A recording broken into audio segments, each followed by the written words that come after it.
Bom dia! Vamos falar agora sobre a terceira parte da nossa série de inteligência emocional com meu amigo Robson Cunha. Vamos falar de emoções?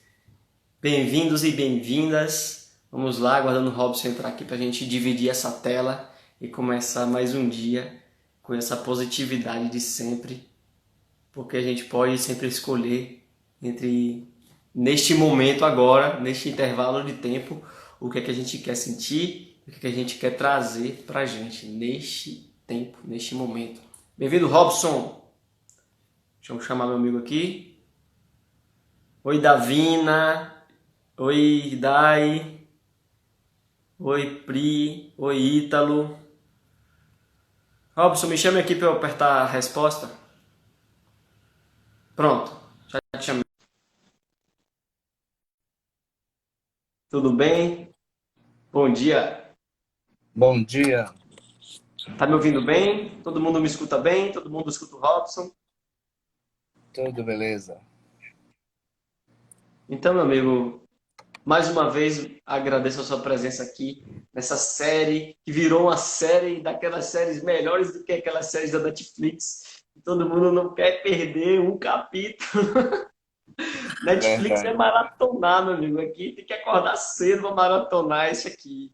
Pois Então, é, vamos hoje complementar mais o nosso tema, que é quase infinito, essa questão da inteligência emocional, uma vez que estamos nos aprendendo, estamos nos conhecendo como ser humano, e cada vez surge uma novidade nas neurociências, cada vez surge uma nova linha de psicologia para falar de uma forma diferente, uma coisa antiga, e acaba construindo melhor, né? Rebocando, né? As nossas construções antigas. Então, bom dia, Robson. Faça suas boas-vindas aí e vamos começar. bom dia, Bruninho, bom dia a todos, bom dia àqueles que já estão chegando, àqueles que virão também, àqueles que nos assistirão depois. É bom dia, boa tarde, boa noite, né? Assim, Bruninho? E obrigado aí pela oportunidade, tamo junto, admiro tudo que você faz, a forma com que você pensa, como você lida com as pessoas, a construção de uma família linda, né? Em toda a sua amplitude. Então, é exatamente por isso, Bruninho, por lhe admirar tanto, que eu vejo a sua capacidade de cuidar do outro e a sua capacidade de ajudar. E estamos juntos porque esse propósito se assemelha e se são semelhantes se unem. Mas fica registrado aqui a minha admiração por você. Estamos juntos em razão da pessoa que você é e do humano que você tem em você. É por isso que estamos aqui e para levar tudo isso, né, para aquelas pessoas que de alguma forma entendem que precisam. E como as coisas que a gente traz é da natureza humana, é bom que a gente saiba, que a gente tem, como é que a gente funciona, para que a gente possa lidar melhor, né, com a vida e as coisas que ela trouxer. Perfeito. Maravilhoso. Gente, Robson é maravilhoso. Eu fico elogiando ele, ele fica me elogiando. Não é chato não para vocês aí ficar só vendo troca de elogio. Fala alguma coisa aí também, gente. Faz alguma pergunta, vamos participar. Porque hoje a gente quer fazer mais dinâmico, tá? Quero trazer pergunta de vocês aí para a gente poder trazer, porque a gente está falando do nosso dia a dia, não é? A gente está falando de coisas que acontecem, de uma raiva que a gente sente aqui ou ali, de uma tristeza que a gente sente ou não se permite sentir, de um nojo. Não sei se você sente nojo na vida. Não sei se o seu nojo é só dos objetos, é só das coisas, ou existe um nojo também subjetivo, um nojo de certo comportamento, um nojo de certa, né, linha de pensamento, que tipo de nojo que você tem, né? Alegrias também, que tipo de alegria você tem? Você tem só alegria na vida? Será que é saudável também que tem só alegria na vida, Robson? O que é que a gente sente que pode começar agora? Que tema que a gente pode puxar para começar essas emoções ou tudo o que você quiser trazer agora para a gente começar esse dia maravilhoso? Então, veja, eu acho que vale a pena a gente começar entendendo que as emoções são sinais de vida, né? Sentimos porque estamos vivos, porque vivemos. E as emoções, elas são resultados da nossa relação com as coisas da vida e com as coisas de nós mesmos.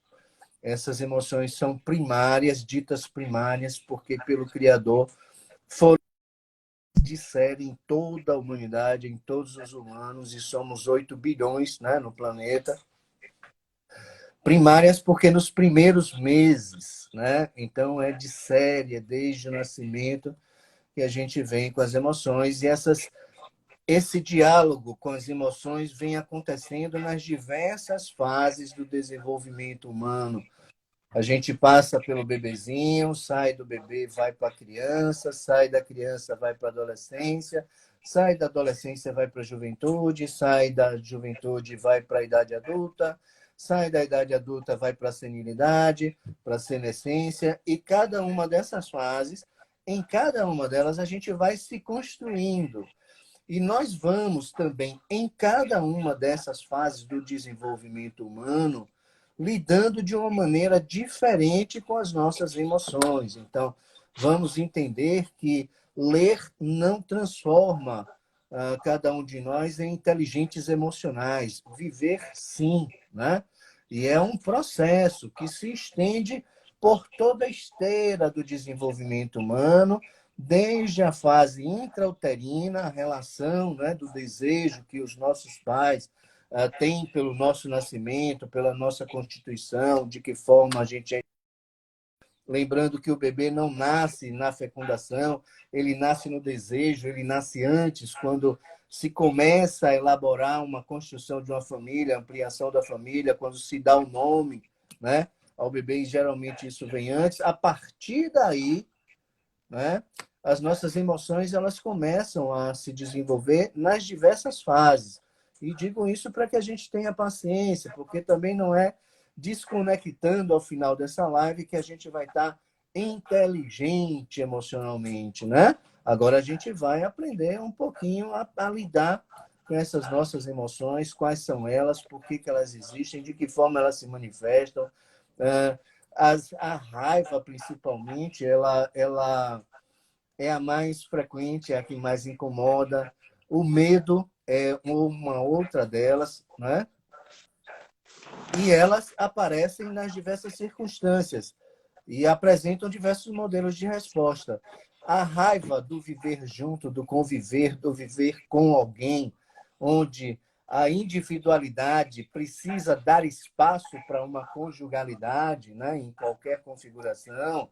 É lógico que esses interesses, essa história diferente entre cada um, princípios, valores, constituição, tudo isso que é do indivíduo se conflita com o outro para formar esse dois, né? Que na verdade passa a ser um. E vem muita raiva daí, não é? Porque tem conflito, porque são singularidades não opostas, mas complementares, mas que até que se complementem, muitos atritos decorreram e pode suscitar sentimentos de raiva um do outro, né? Essa raiva, ela tem um nome específico, ela é diferente, muitas vezes até saudável, porque é parte do processo de construção da conjugalidade em qualquer configuração que ela venha se revelar. A raiva, quando estamos em situação pública, né? Quando estamos no trabalho, em família, com os nossos filhos, com os nossos amados, a raiva, ela veste diversas e diversas roupas, né, Bruninho? Perfeito, exatamente, perfeito. Foi uma forma de preparar a cama de uma maneira perfeita que você está trazendo aí. E para preparar ainda mais a cama e já deixar as pessoas com um gostinho de quero mais, a gente está fazendo essa ordem de inteligência emocional aqui. A gente vive uma vida com relações. Nós temos outra pessoa. Então nós precisamos compreender para poder também depois compreender a outra pessoa e lidar também com essas relações. Nós vivemos em grupo. E quando o Robson fala de família, de casal, aí eu lembro que amanhã nós teremos uma live aqui nesse mesmo horário com o título Conflitos Familiares. Nós vamos trazer algumas questões aqui importantes para todo mundo que vive em família e como que existem esses fatores psicológicos, emocionais, como que acontece esse lidar, quais são os principais problemas, como que os problemas normalmente se resolvem, que tipo de busca a pessoa pode buscar E complementando essa questão de conflitos familiares, no sábado teremos outra live, eu e a Davina Cunha, que por coincidência tem o mesmo sobrenome do Robson Cunha, não sei porquê, vocês vão saber no sábado. A Davina, ela é especialista em mediação.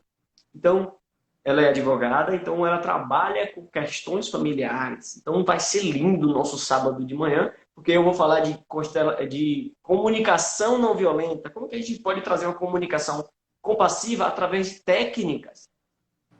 Formas de você seguir um passo a passo para você aprender a ter naturalmente uma comunicação não violenta na sua vida.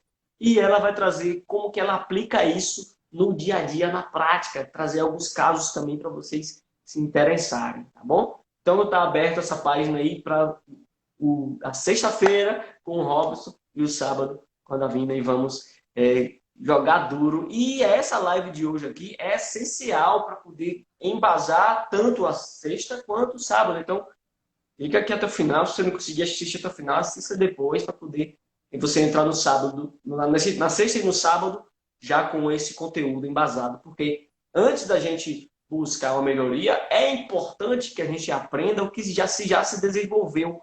A gente saiba o que já se pesquisou, saiba o que já significa as coisas, para a gente poder absorver melhor, criar esse conhecimento dentro da gente. É isso mesmo, Robson? Vamos responder a pergunta da Débora?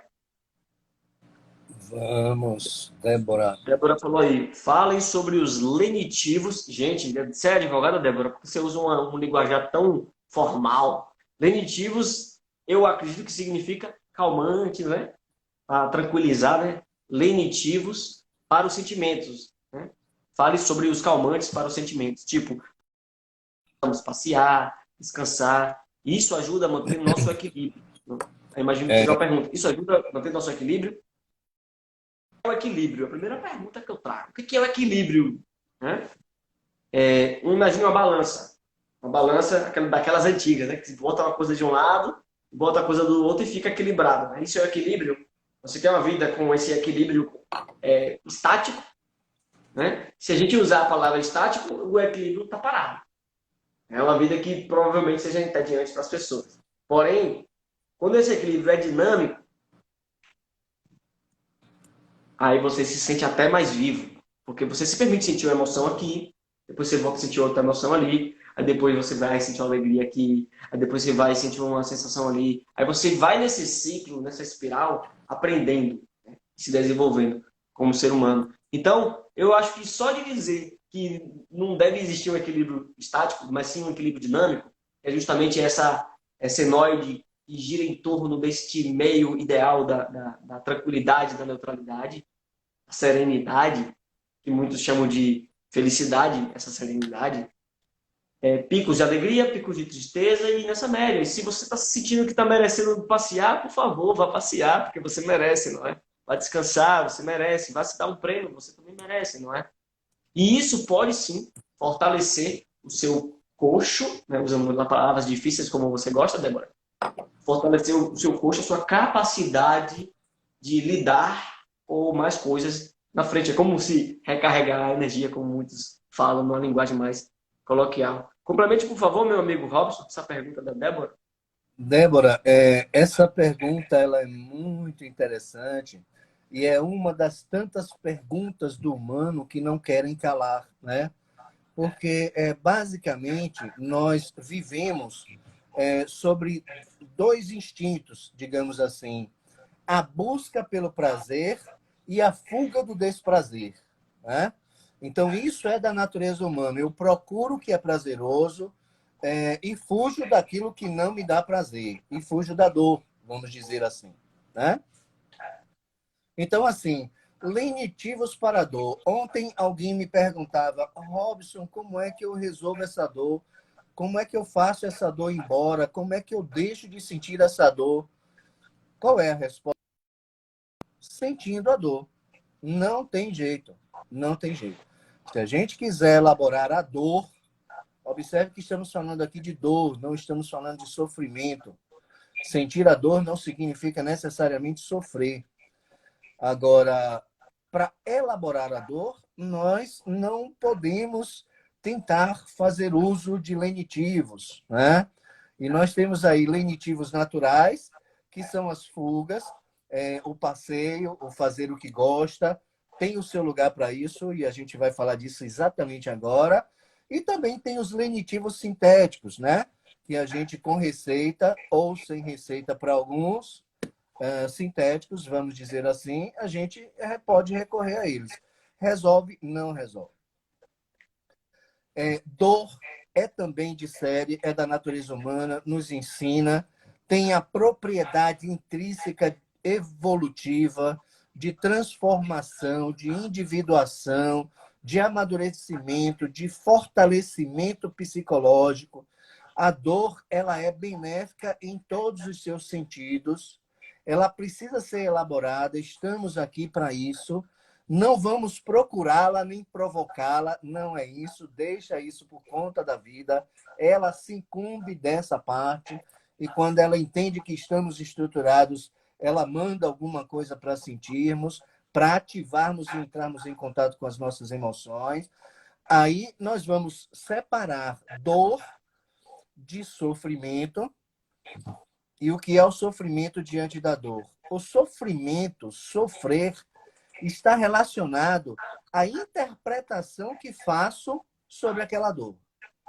De que forma eu lido, o que é que aquela dor significa para mim. Significa uma injustiça, eu não merecia, não era o momento, não é justo, sofrimento.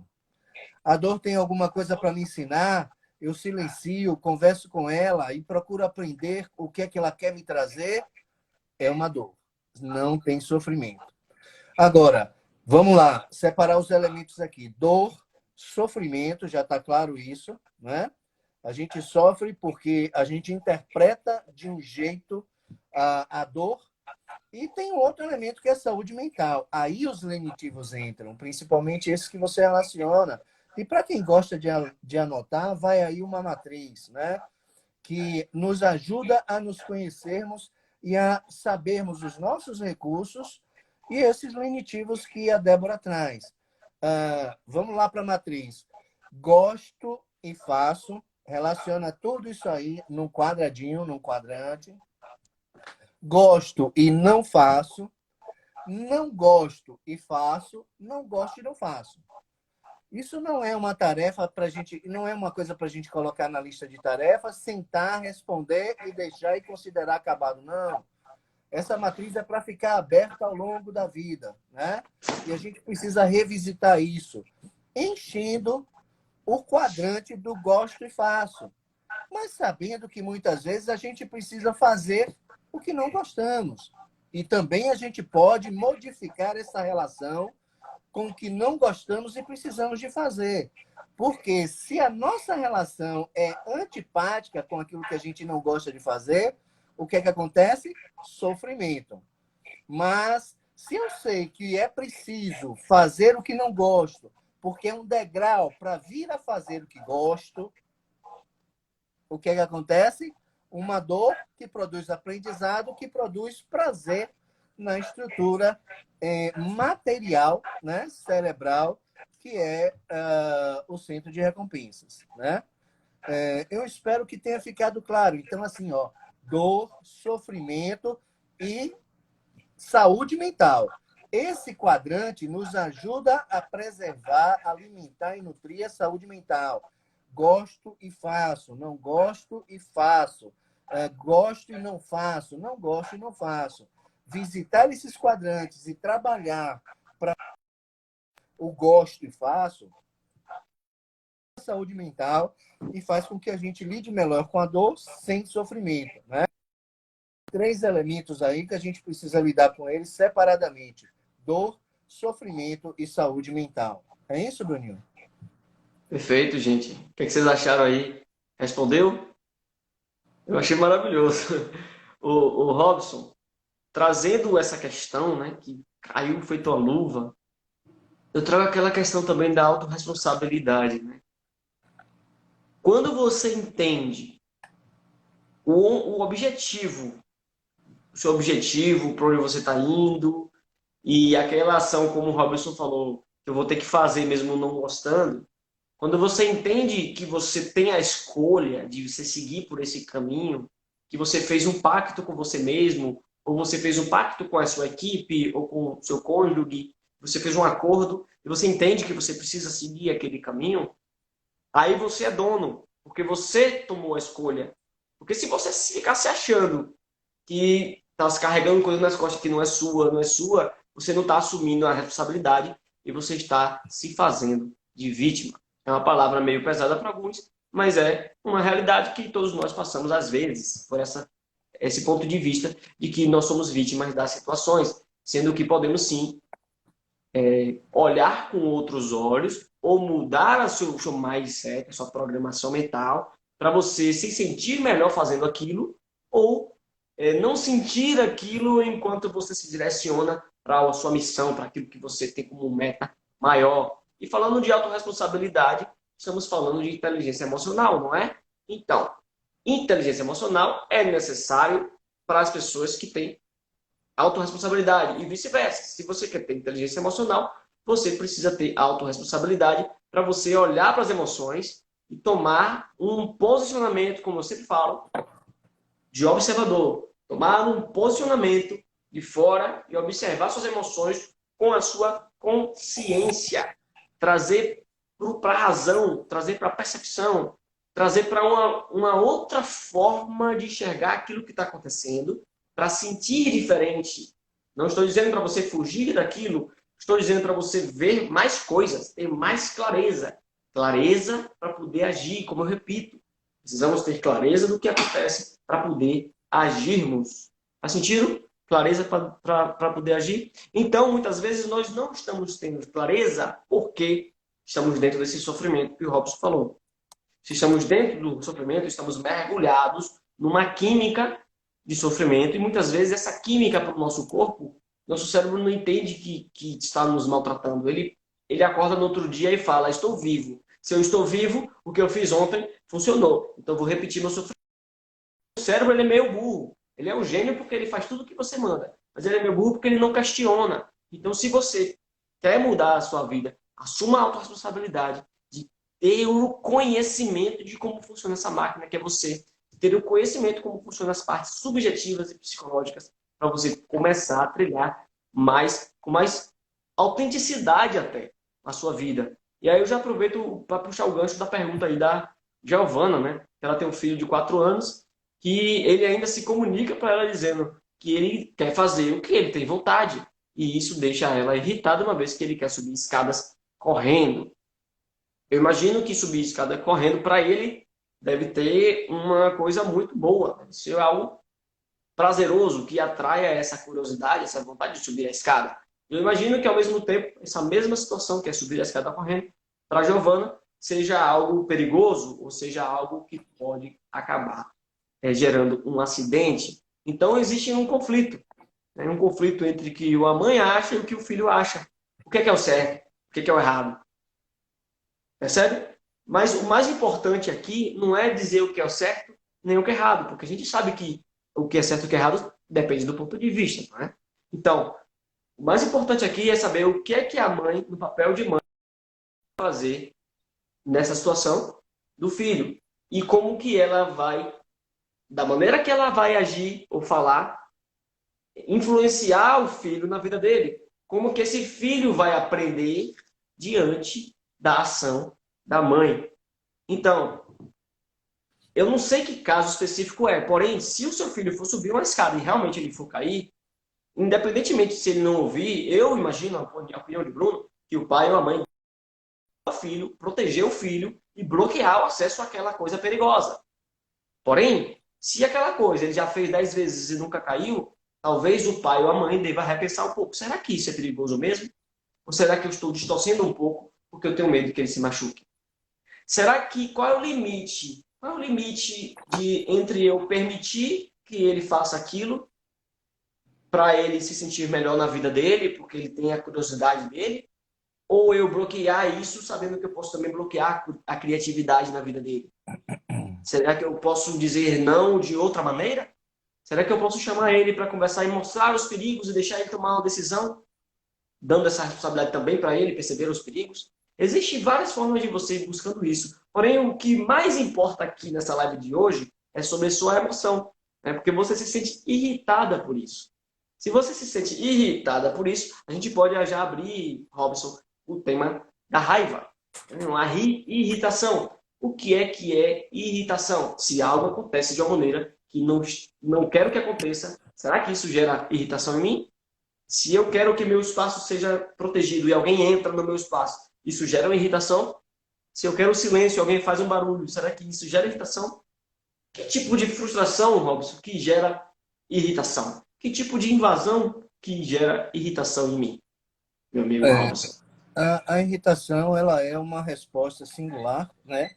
Geralmente decorre mesmo da forma com a qual eu lido com a frustração, que na verdade a frustração é uma expectativa que construí que não se confirmou, né? Então veja que eu me irrito por causa de mim mesmo, né? Então no início eu construo uma expectativa que não necessariamente vai se confirmar e aquela expectativa que eu construí, autorresponsabilidade, né? Não se confirma, eu me irrito. Mas enquanto não amadurecermos, a gente diz, ele me irritou, né?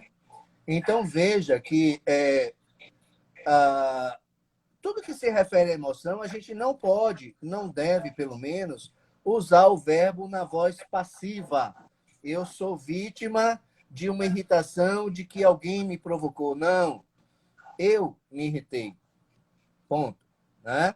Então, tudo que decorrer das emoções, não cabe um verbo na voz passiva, porquanto eu tenho o controle.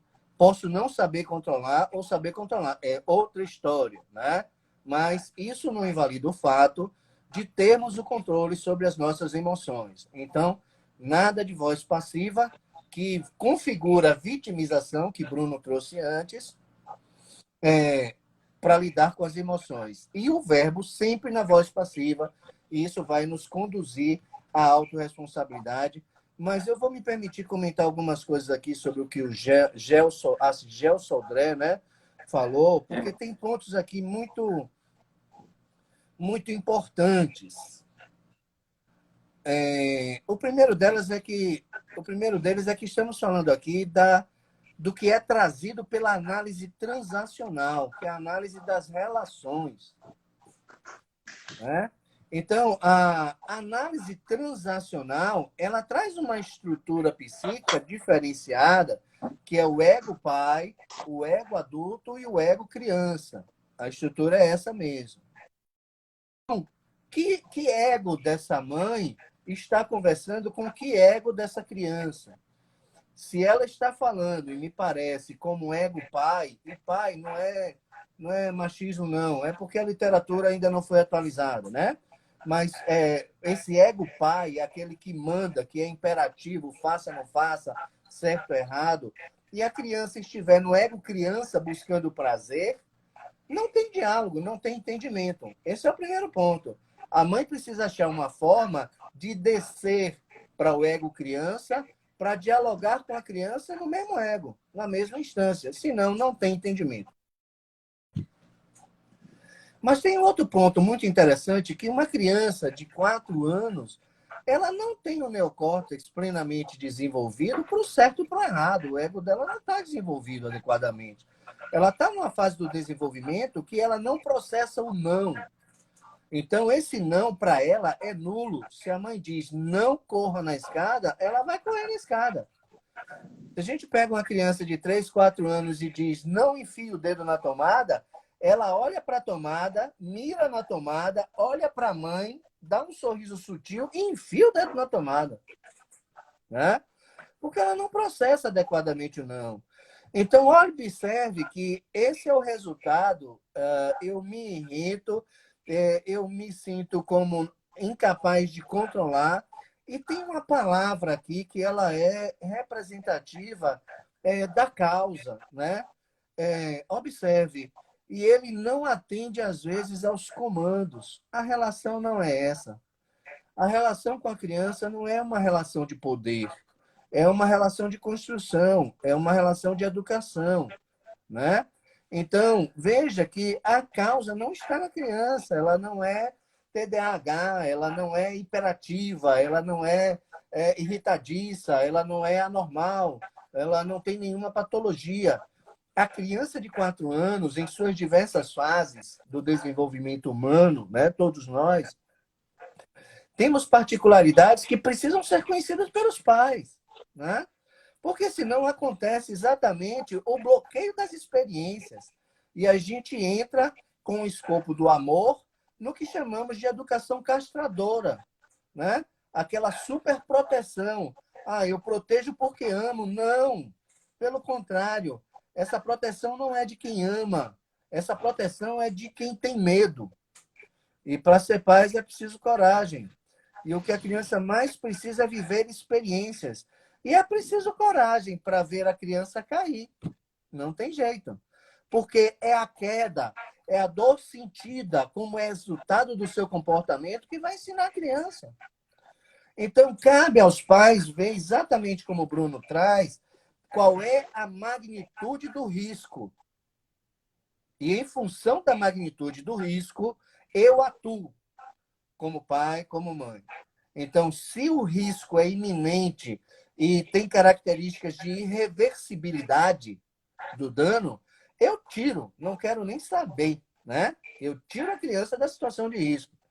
Mas se o risco é administrável, se eu estou por ali, se vai cair, eu amenizo a queda, mas deixo cair, tranquilo, deixa, né? Então, tem alguns pontos aí que não dá para a gente tratar nessa live, né? Mas que é um tema muito interessante, pais e filhos, né? Isso me toca de alguma Vamos ter que forma, fazer mas umas 3 lives de pais e filhos. pois é, né? Mas tem pontos aqui. Essa expressão não atende aos meus comandos. Vamos deixar claro para aqueles que nos ouvem que o diálogo não é de poder, né? É de educação, é de construção, de coragem, né? É estar próximo.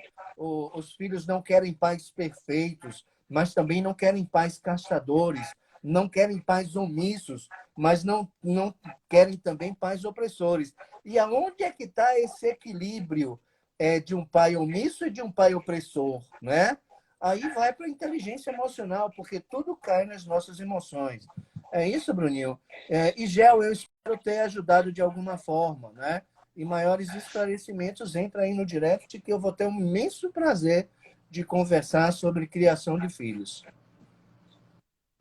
Vamos fazer sim uma série de pais e filhos. A gente tem que fazer uma série de pais e filhos, porque tem muita gente precisando compreender muitas coisas e é um atalho, né? Pegar essas lives aqui já com a informação já mastigada, para não ter que também ler livros e livros e compreender ou fazer curso. Também existem cursos que a pessoa pode fazer, livros que a pessoa pode ler. Agora, independentemente de livros que a pessoa lê, cursos que ela faça, lives que ela assista para ela aprender, profissionais que ela procure, independentemente de tudo, saiba o seguinte: eu sou pai, meu filho tem 1 ano e 7 meses.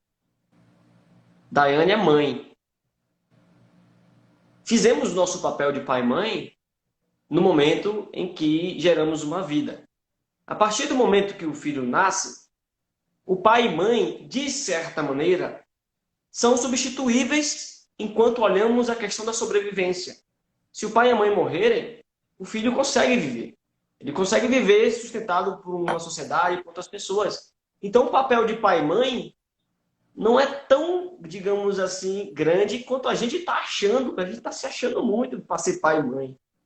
Claro, não leve minhas palavras ao pé da letra, tá, gente? Tem muito mais que a gente pode falar aqui. Mas, para resumir, pai e mãe, depois que o filho nasce, tem que ser amigo do filho. Amigo do filho e da filha. Ser amigo é querer o melhor, é tratar bem, é ter respeito, é entender as questões emocionais, buscar se aproximar quando há necessidade, é proteger quando há o perigo e tudo isso mais. Quando a gente pode colocar a mentalidade de que somos amigos de nossos filhos, muda justamente até essa palavra comando desaparece também, né, Robson? Então vamos tocar o barco aqui. E tem algumas perguntas aí, Robson, que a gente pode anotar para responder na série de pais e filhos, né?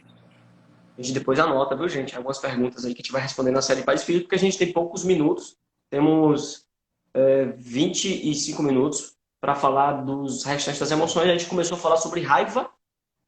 Quer finalizar a questão da raiva, Robson? Raiva é um tema que nunca se finaliza, nunca se encerra, né? A raiva é uma emoção constante no nosso dia e nós precisamos dela para assegurar nossa sobrevivência. Agora, nós precisamos olhar para o nosso comportamento, que é exatamente o efeito das emoções. O outro é importante na nossa vida, porque essa relação de troca que vai mostrar em mim, vai me permitir ver como lido com as minhas emoções, né? É a relação com o outro que me leva para a autorresponsabilidade, para o autoconhecimento, percepção, para a autoconsciência, né? Então, é a relação com o outro, inclusive, Gel, com o filho, né? Que vai mostrar como eu me relaciono comigo mesmo, como eu me relaciono com as minhas emoções. Então, aquela reação que sinto em termos emocionais com o que o meu filho fez, com o comportamento do meu filho, como o Dimas traz aqui, do comportamento daquele que vive comigo, mostra mais para mim, ou precisa mostrar mais eu em mim do que o outro em mim, né? Seja filho, seja parceiro, seja parceira, seja cônjuge, ou o que for, né? Mas o medo é uma constante mesmo na vida da gente, e que a gente precisa... A raiva, né? O medo é outra coisa. Também. Que a gente precisa abordar aqui, porque o medo muitas vezes leva à tristeza e a gente confunde com depressão, não é isso, Bruninho? Pois é, inclusive a gente começou antes da live aqui para não aprofundar na tristeza até chegar na depressão, uma vez que a gente pode fazer outra live falando mais de depressão e também de luto, também de coisas assim que se trata como algo psicológico que precisa de um acompanhamento profissional. Então essas coisas mais talvez com o nome delicadas serão tratadas em outras lives. Então vamos falar das emoções como base, como um simples, digamos assim, tá? Falando da raiva, é muito comum que a gente sinta raiva. Porém, tem gente que não sente raiva, né, House? E tá tudo acontecendo, a pessoa ela deixa os outros invadirem sua vida, a vida vai andando e ela não tem raiva nenhuma. Ela não consegue dizer não para um pedido, ela não consegue ter nem força para dizer não, agora eu não vou não. Ela vai e acaba às vezes fazendo o que não quer, mas ela não consegue expressar o espaço. Esse é meu território, que é o principal fator, né? Que é expressar, esse é meu território, não entra aqui não.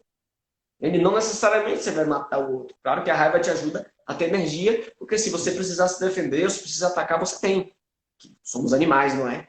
Porém, se você não tem, você está com disfunção nessa questão da sua agressividade, se você não consegue dizer para a pessoa, fique aí, esse é o meu limite.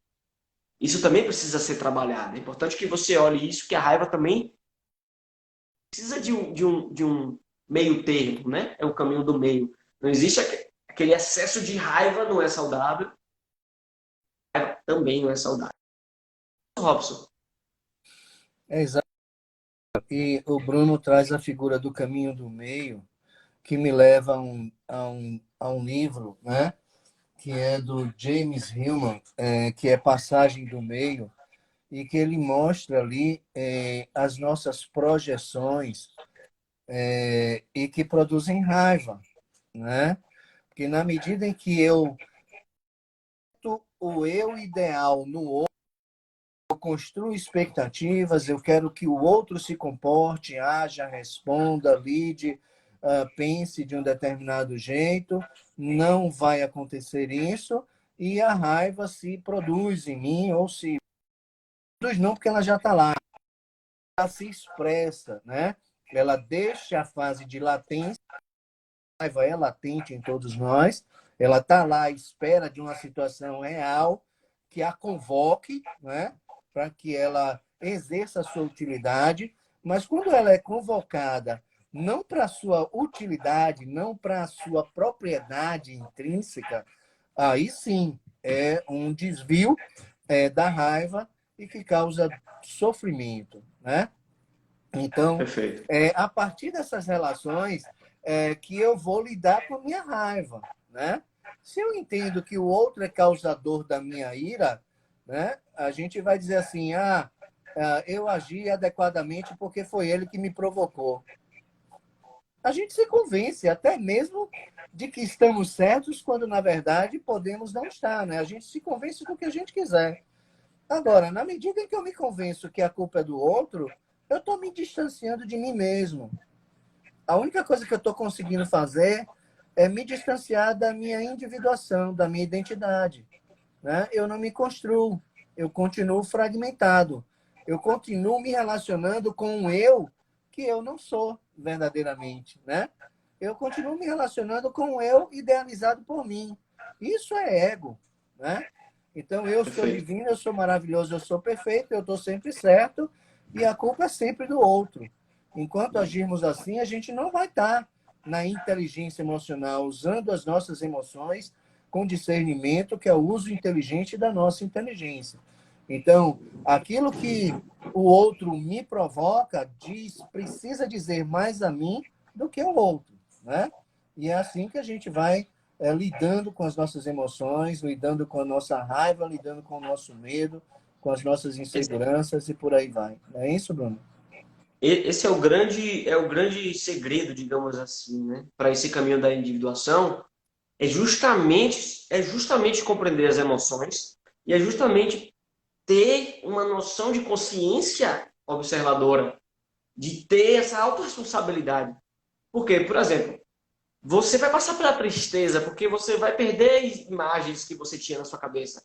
Você tinha a imagem de que você era de um jeito e você não é. Você vai perder a imagem que você tinha de outra pessoa e vai sentir tristeza. Você vai perder as coisas materiais que você tem e você vai sentir tristeza e perceber que aquilo nunca foi seu. Você vai sentir tristeza para você aprender uma coisa na sua vida. Ela vai passar pelo seu processo de crescimento. Sempre vai ter uma tristeza nova para você degustar, aprender. Porque, como eu já falei, a tristeza ela é um fechamento pelo seu cérebro, é um fechamento de um ciclo que se acabou, de uma ideia que se enfindou, de algo que era seu e não era, de uma crença que mudou abruptamente, alguma coisa que mudou muito rapidamente e você considerava que você tinha um certo apego àquilo, se sentir arrancado daquilo, isso pode gerar tristeza. Se você não aceita, a tristeza não vai vir e você vai ficar com raiva, talvez. Talvez você esteja culpando o outro e aí você sentir a tristeza. Por isso que essas emoções, uma relação entre elas. Muitas vezes a raiva e a tristeza vêm juntas.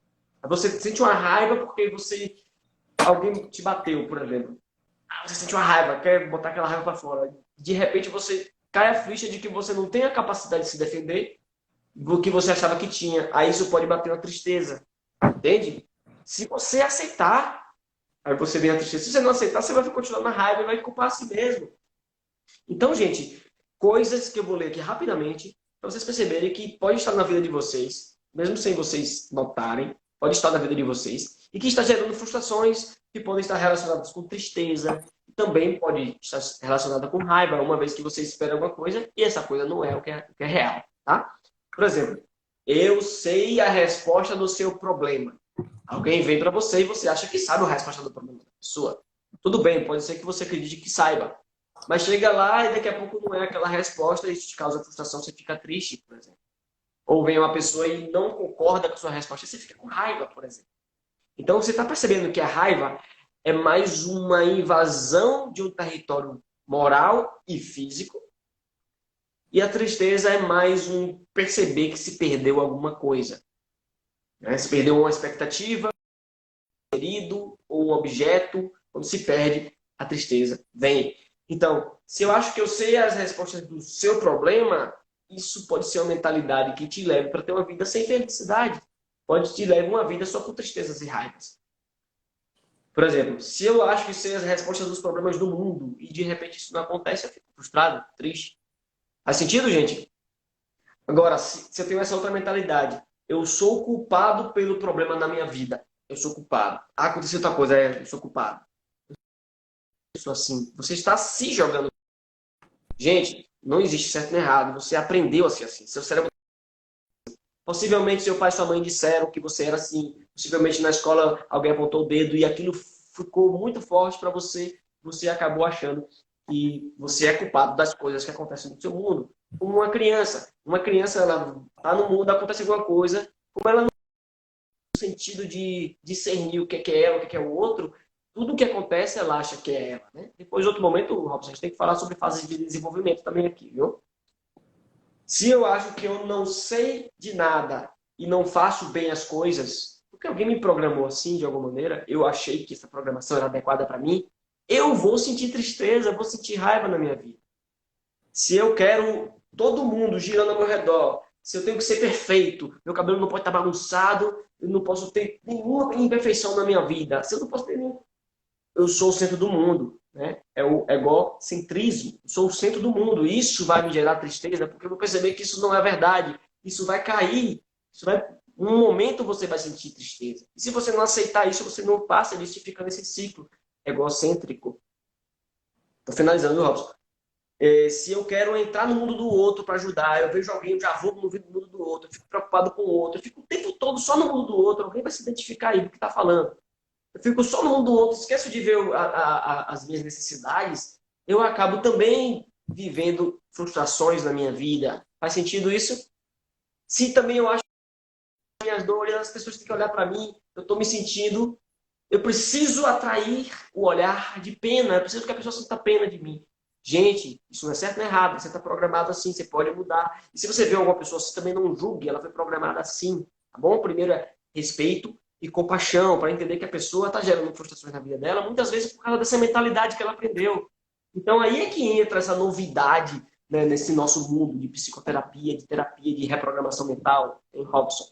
Porque a gente está percebendo que a nossa forma de pensar e acreditar nas coisas, nossa forma que a gente foi programado desde criança, da forma que a gente ouviu, isso gera problemas emocionais fortíssimos. E, independentemente do que aconteceu, você pode mudar isso de alguma maneira. Você pode encontrar o caminho para você melhorar aos poucos ou mais rapidamente, alguma questão que você tenha. Então, é muito importante que você tenha também esperança de que não só ter a autorresponsabilidade, perceber que você pode mudar, mas ter a esperança de saber que você vai, pode ser um caminho que você se sentir melhor neste momento. E se não for o seu momento também, espere o seu momento.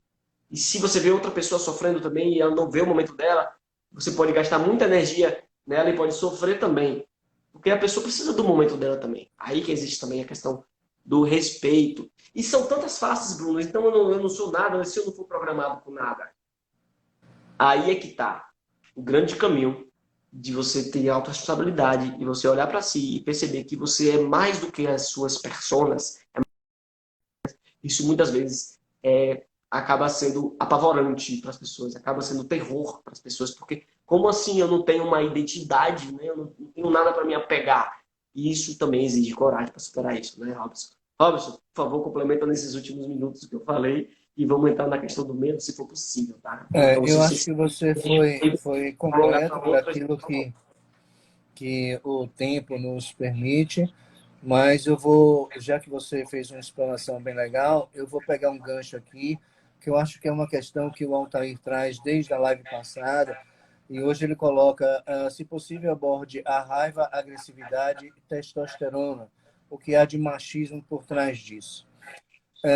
A gente precisa também separar os elementos e ver lá o corpo, né? O ser da pessoa, o indivíduo. A gente precisa ver o elemento biológico, hormonal, e a gente precisa também trazer a questão espiritual, né? Nós somos seres integrais e não adianta a gente ver cuidar da mente, não cuidar do corpo, não cuidar do espírito, cuidar do espírito, não cuidar da mente, não cuidar do corpo, né? Porque serão somente paliativos. Tem uma questão hormonal, mas a raiva, ela não é da testosterona, né? A paciência, a compreensão não é femininos, entende? Então, a questão hormonal, a gente precisa entender que a produção hormonal, o efeito hormonal, decorre das nossas emoções, porque a interpretação que a gente faz de uma determinada situação que é lida pelo cérebro, e o cérebro é quem decide que hormônios deve estimular a produção e quais aqueles que não devem estimular a produção. Então, hormônio não é causa, hormônio é efeito, né? E efeito das nossas emoções. A emoção não é causa, a emoção é efeito, efeito da interpretação que faço da realidade. Então, a gente precisa separar esses elementos, causa e efeito, para que a gente possa nos conhecer, né? E vou pegar no restinho de tempo aqui, não está completo não, viu, Altair? A gente pode voltar, conversamos no direct, como é uma questão muito interessante. Tem um filme muito legal, Silêncio dos Homens, é uma espécie de documentário, 40 minutos.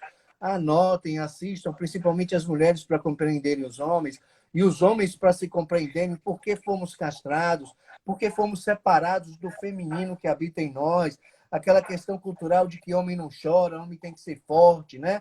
Olha os efeitos dramáticos, é por isso que eu me pego na questão da criança, como a Gel trouxe, porque os adultos vão parar no consultório, né? Se a gente não cuidar da criança, os terapeutas vão receber os adultos, né? Então, é nessa fase que a gente precisa olhar para essas crianças e até desconstruir essa cultura, esse aspecto cultural, que homem não chora, homem tem que brincar de bola, não pode brincar de boneca, a menina tem que sentar de uma determinada forma. E esses elementos castradores precisam ser revistos pelos pais contemporâneos, né? E tem uma questão aqui da Débora, pronto, muito rapidamente. Estar desempregado pode causar raiva e tristeza? Qualquer situação pode causar qualquer emoção. O que a gente faz, a forma com que a gente lida com o desemprego, né? Ela pode causar dor, pode causar sofrimento, pode causar solução, pode nos encaminhar para a solução ou para letargia, né? Ficarmos na mesma situação que a gente está. O tempo chegou ao final, né? Na É verdade, isso. eu estou te mostrando que falta 8 minutos, Ah, né? Para a tá. gente já concluindo e sabendo, né? Para poder só, não é para Não, finalizar, é tudo para bem. poder Então, assim, ir só em dando o caminho para respeito finalização. a Débora, que eu acelerei um pouquinho, pensando que faltava menos. Então, Débora, assim, ó, o desemprego é uma realidade. Mas eu convido você a observar uma coisa. Eu tenho recursos. E não são recursos filosoficamente atribuídos. Não é somente o efeito de uma psicologia positiva. Não é um estilo de personalidade. Não, não é o caso, nem é uma apologia a deturparmos uma realidade para nos iludirmos, né? A proposta não é essa, não. Mas nós estamos sendo convidados a nos reinventar. Então, muitas vezes, o desemprego e a permanência no desemprego decorre, talvez, cada caso é um caso, cada caso precisa ser ouvido como único, né? Mas uma questão que pode ser básica é que a gente olha o desemprego com o olhar de um modelo anterior, né? E a gente fica na expectativa que a passada volte e que eu tenha o emprego das para as quais eu fui formado, para as quais eu fui criado, para as quais eu construí a minha expectativa, né? E outras oportunidades podem estar se abrindo, né, diante de nós. Eu vejo coisas belíssimas aí de pessoas que estão se reinventando, se renovando e construindo alternativas. Nós temos a capacidade de nos adaptarmos a qualquer situação, mas não é passivamente, não. Essa adaptativa, ela é verdadeiramente adaptativa, isso é verdadeiramente adaptativa no ser humano, né? Então, assim, adaptação ativa. Eu me adapto a uma realidade porque eu tenho inteligência, o meu código genético é aberto, eu me atualizo, eu posso enxergar, se tiver saúde mental e inteligência e fizer uso da inteligência emocional, as possibilidades que estão diante de mim, e se elas não existirem, adaptativamente eu tenho capacidade e recursos que é de série da natureza humana para criar as possibilidades que não existem. Então, assim, enquanto tivermos inteligência, as condições básicas necessárias, eu posso sim me sustentar, eu posso sim ativas, que me parecem até mesmo impossíveis de. Então, simplificando, Débora, a, a relação com esse fato desemprego, ela vai. Não tem destino, não. Ela vai determinar o meu amanhã, né? É a relação que estabeleço com o que me acontece, que não é que o futuro está escrito. Não é o caso de se encaixar aqui o Maktub, né? O Maktub tem sua explicação, tem o seu sentido, tem o seu propósito. É verdade, né? Mas nesse caso, não. Nós construímos as nossas possibilidades a partir da relação que estabeleço com a situação que me acontece. Perfeito. E pegando esse gancho aí de nós criamos nossa realidade a partir daquilo que a gente estabelece, daquilo que a gente pensa, daquilo que a gente acha, daquilo que a gente acredita, é importante que você que está ouvindo aí saiba que é possível mudar, é possível melhorar, é possível evoluir, é possível seguir esse caminho de autoconhecimento, esse caminho de evolução pessoal. Porque o autoconhecimento é você consigo mesmo, porém essa informação que vem de fora vem somar peças para você usar no seu quebra-cabeça aí dentro de você. Então, trazendo também agora, Robson, a questão, falamos da raiva, falamos da tristeza, vou falar um pouco do medo e do nojo, rapidamente aqui nesses últimos 3 minutos que nós temos. Falamos da raiva e da tristeza primeiro, porque realmente são os mais... não é que são desimportantes o que eu vou falar, mas que a raiva e a tristeza é o mais comum, é o que mais se repete na vida da gente. Né? Medo.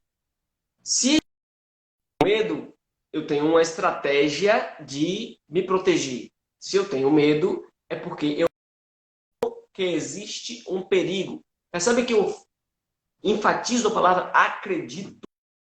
Eu não estou falando de uma realidade, uma percepção de uma realidade, de uma interpretação dos fatos. Os fatos são fatos. Uma altura de 100 metros pode gerar medo em uma pessoa e pode gerar prazer em outra pessoa. Então você entendeu que o medo é uma percepção de um perigo. Aí que vem a inteligência emocional para saber o que é que eu... Se o medo é muito grande e eu vejo que não vale a pena enfrentar o medo para atingir aquele objetivo, eu mudo minha estratégia e sigo outro caminho com outros objetivos. Mas se aquele objetivo alcançado através da superação desse medo, eu coloco na minha cabeça estratégias para superar esse medo, que são ou você buscar um apoio para compreender se existe uma desregulação na sua compreensão da realidade, ou você mesmo sozinho começa a se perguntar o que é a realidade, trazendo mais clareza para isso. Remédio simples para o medo, trazer mais clareza do que acontece. Muita gente que tem medo de elevador, perde o medo de elevador só ao entender como o elevador funciona. Então, se você começa a entender como funciona aquilo que você tem medo, você já automaticamente minimiza o seu medo e você já pode dar um passo com mais objetividade para atingir os seus desejos. Faz sentido isso, Robson? Eu acho que eu não vou falar de nojo agora não, porque nojo também vai puxar um pouco mais do tempo. Já que a gente tem 1 minuto e meio. Infelizmente, depois daqui da live eu tenho uma reunião e não posso continuar em outra live sequencial. Não, tranquilo, mas a Por gente não vai favor, deixar as pessoas curiosas. O nojo, na verdade, é uma emoção. Mas, Robson, como o nojo pode ser uma emoção, como a alegria, como a tristeza, como a raiva? O nojo é uma emoção porque é uma reação àquilo que é externo, né? E é uma emoção porque nos protege, porque assegura a sobrevivência. Coisa estragada, eu posso sucumbir, eu posso vir a ter uma enfermidade e ser fatal, né? Então, assim, o nojo é uma emoção, sim, porque todas essas emoções, elas formam um conjunto que constrói um mecanismo para assegurar a nossa sobrevivência, ok? Porque precisamos sobreviver para evoluir, esse é o nosso propósito, e para evoluir precisamos viver. E se formos fazer, o melhor que pudermos é simplesmente viver. Beijo no coração de todos. Obrigado, Robson. Obrigado a todos que estão presentes. E já que ele falou de nojo, a gente tem 30 segundos ainda. É importante que você saiba o seguinte, o nojo pode mudar. Você um dia já sentiu, outro dia não sente mais. Então, depois a gente conversar mais sobre isso. Pessoal, um abraço. Agradeço imensamente a participação de vocês aqui. E até amanhã, às 8h08 da manhã. Sigam o Robson, que não segue ainda aí também. Para vocês seguirem e aproveitarem. Viu? Um abraço.